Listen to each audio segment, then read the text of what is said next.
Here's how. This forces on an inclined plane apparatus will turn the pencil and paper approach into a hands-on experience. Each module comes with a built-in scale. Use this to measure the normal force. And there's a protractor which helps you measure the angle as the weight decreases with the cosine of inclination.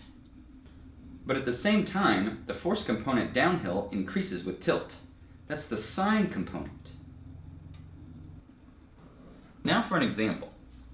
I have here 500 grams, which weighs 5 newtons, and I'm going to tilt to an angle of 37 degrees. And now the force downhill is 3 newtons, and the normal force is 4 newtons. But of course it is. It's the famous 3-4-5 triangle, and each component is a leg of that triangle. What about 45 degrees?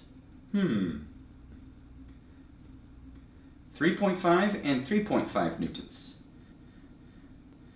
And 3.5 squared plus 3.5 squared is 25. The square root of that is 5 again. It appears that the forces always add up like the legs of a right triangle, and the hypotenuse is the weight.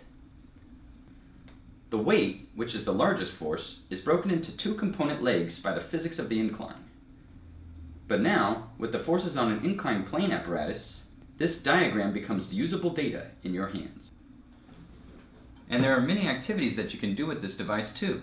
For example, you can graph specific relationships, you can verify specific predictions, and more than anything else, you can gain an intuition for these subtle concepts, making forces on an incline much more easy to understand and a lot more fun. This works both as a hands-on activity or an in-classroom demonstration.